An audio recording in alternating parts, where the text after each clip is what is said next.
Well, hello, Ali, and hello, members of the Mount SAC hiring panel. My name is Dr. Jesse Lynch. I'm really looking forward to meeting you all next Thursday, but I want to give you a video just to highlight some things of the online class, how I structure them, methods of my madness.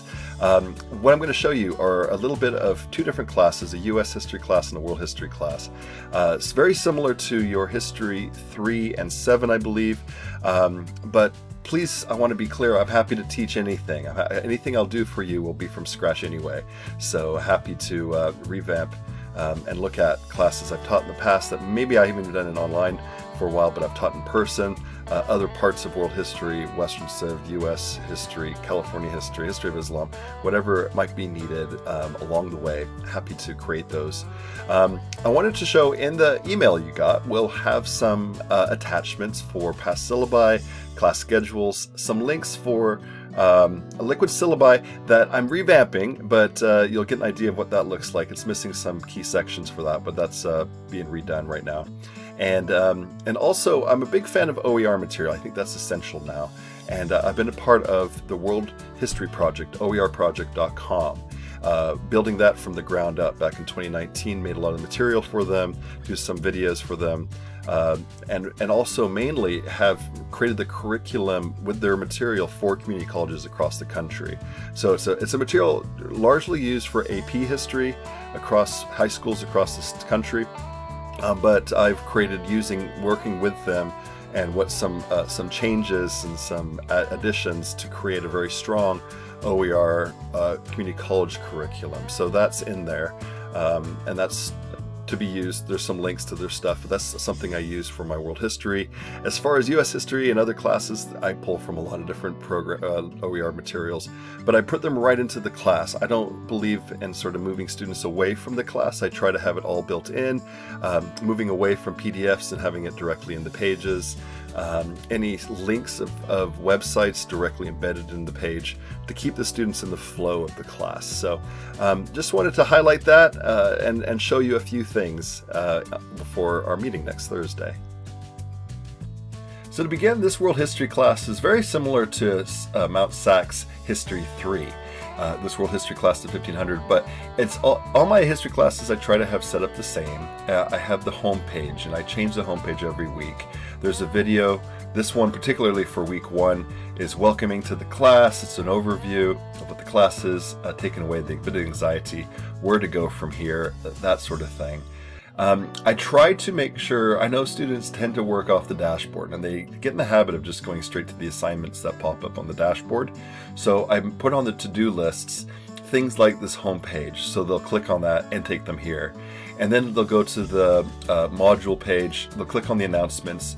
This one, because we're in week 2, this isn't the home page anymore, but this week 2, which you'll see here, does have an announcement, the latest announcement at the top.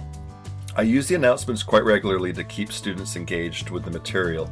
I always do one on Monday, I do one on Wednesday and Friday. If there's anything else that comes up, there might be another one, but generally Monday, Wednesday, Friday. Monday to sort of kick off what the week's about, finishing up, we're normally wrapping up the week before. Wednesday, just sort of keeping on track of where they should probably be this stage of the week, and Friday, wrapping it up and what to expect for the following weekend or for the following week. So that works really well. In all those I have videos. They tend to be not too formal, like in a setting like this. Try to have it walking around. If I'm in England, where I am now, I try to have them do something walking around outside that's interesting to see, maybe a cathedral or a castle or something. Sometimes tying it into the video if there's something applicable I can talk about. If I'm at a museum or something, I can add that into the class or in the archives. Or if I'm in Greece or somewhere, that's helpful. Or when I'm back in California, just walking around Santa Rosa or wherever, down in Santa Cruz or wherever I am, to be able to show them, and they tend to be more engaged. I see through the analytics, those videos tend to have students watch all the way through because there's something interesting to look around and see, whereas these ones, they tend to cut out after 10 minutes, so as we all do. So I want to change this up every week, use the announcements, and everything really goes off of the modules page. Now, for this particular one, with week 1, I have them start here when they clicked, and there's a little video that explains, hey, welcome to the class. Is this your first time? Here's some link. Go straight to this place to learn about Canvas. Here's the orientation about the class, the announcement page, and the home page. So wherever they are in their journey, however much experience they have with an online class, they can go from there. So this particular module about how to take the Canvas classes, everything, doing discussions and video pop-up, everything like that, and troubleshooting. Orientation, all my classes, this is a really important thing for the onboarding stage, to get involved. And I try to have this even open the week before. They could post the meet and greet information, post pictures about themselves. It doesn't have to be them, but just something. A meet and greet is very important to me because I want to know their real names, the names that they actually go off of, not just the names on the Canvas. That makes it personal.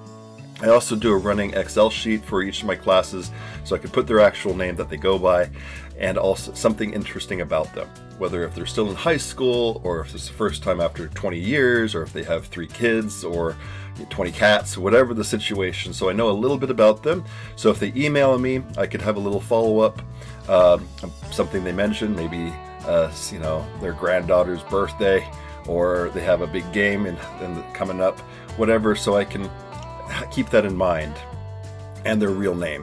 So when I do comments on their assignments, I'm saying their name, not just whatever online that they don't go by on Canvas. So that's really important, those 2 things. And I make sure every student does that. That also helps. Very quick win to make sure they're getting engaged early on for the census too. So I know that they're actually doing the work.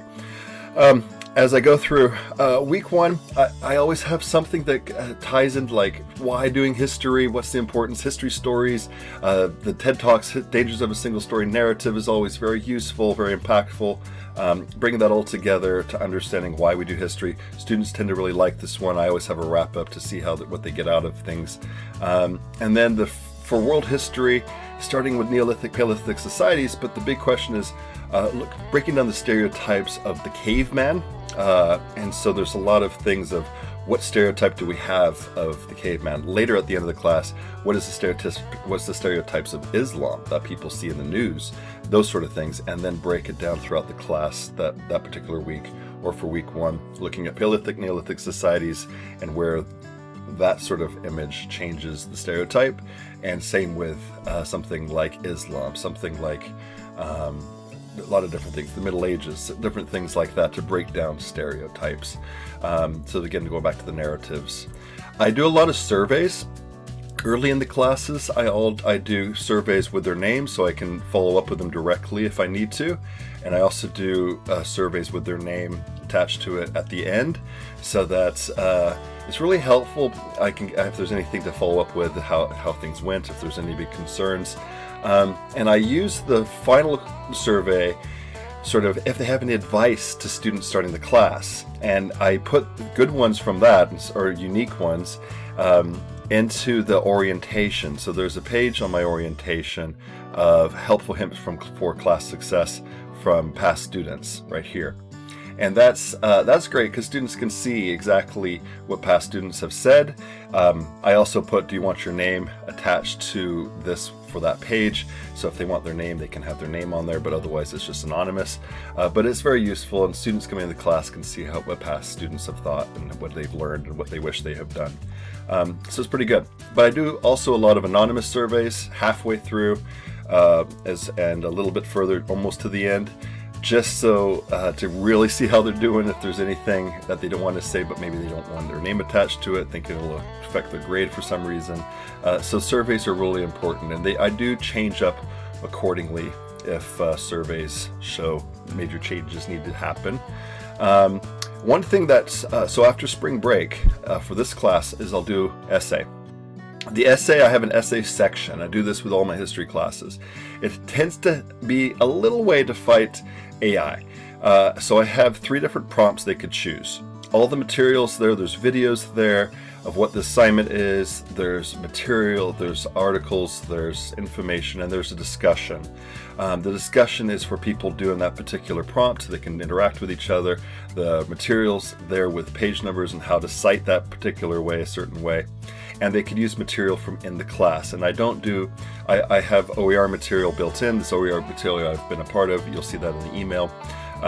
I've created that material from the World History Project, oerproject.com, but I also created the curriculum for them for community colleges. So it's good stuff, and I'm able to bring that in directly here and cite it with the particular page numbers that I have. That helps. And then there's a whole section of writing your essay and then submitting it. So having a specific module page and prompts for each essay, for each class's essay, is very useful, and it keeps that material honed in on the stuff I want to give them, rather than some random thing that AI prompts might give them. So that's quite useful. It's not foolproof, but at least it helps. I'm also putting in more of where they have to do some sort of video response or something, just to help combat that a little bit more. So it's constantly changing, and I think that's important. That's the main thing. I don't want to go through every week of what's happening with the material, but it's very important for the smaller classes to do a lot of comparison stuff. So normally for a 16-week where I would hone in on one particular part of civilization, ancient civilization, for the whole week, when it break it down, it's a lot more comparison. So Persia, Greece, Han, China, Rome, those sort of things. Same with the US, sort of northern colonies versus southern colonies. Different perspectives during Revolutionary War, different ways of seeing westward expansion from different viewpoints, from the Native American, from Mexican American, from those moving west, those different cultures and identities moving in. So my U.S. history class is set up similar that way. I always make sure, especially with the first U.S. history class, at the beginning, to really spend some time before colonial life, really giving some agency to American cultures before Europeans. So the Americas as general, then honing into even a little bit of California inside of this as well, just to really bring into that agency and importance of identities before European interactions. So that's a big thing early on. And then really understanding Columbian Exchange, British colonies, developments. The papers. One thing that's been really useful, especially in smaller classes, is I created a whole module that looked at the play, the musical of Hamilton, and the real letters. So when I talk about primary sources, looking at the songs that people know, are able to look at the songs from Hamilton and tie it to the direct letter that song was came from, and the words. That's always been very popular. So there's things that you can do quite fun. And a very similar essay structure where it has its own module, and have choices to do the paper there, and then interact with each other.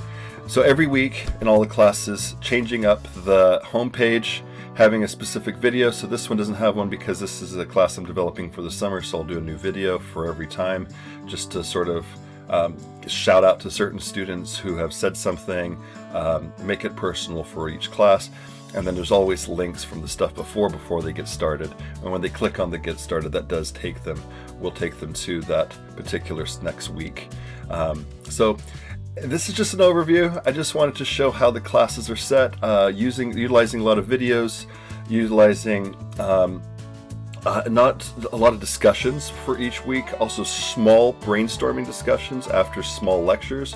So the lectures are 10 minutes with material, then a few readings, another mini lecture, 10 minutes long max, and maybe a brainstorming, interacting with the material, what was said in the video, some ideas, and continuing that along to the end of the week's main discussion and quiz from the reading, that sort of stuff. So just want to say how it looks, how it'll work together, how the pages tend to work, and how they have a very clear objective and overview. I have overview videos every week to sort of show what we're doing, what's sort of the exciting thing. So for week 1, here we are. What is the caveman? What's the problem with that?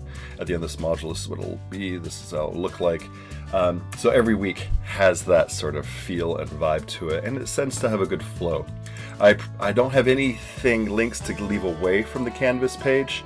It's always staying on there, even if there's certain videos or if there's certain pages I want them to see, maybe something really interesting in an archive, an archival source, that's directly inside the Canvas page. There's no PDF files, those are all directly into the page, keeping it quite, it's accessible, but also keeping students on the flow within the class. So that's just an overview. I hope that's somewhat useful, and yeah, have any questions, I'm sure we'll talk about it next Thursday.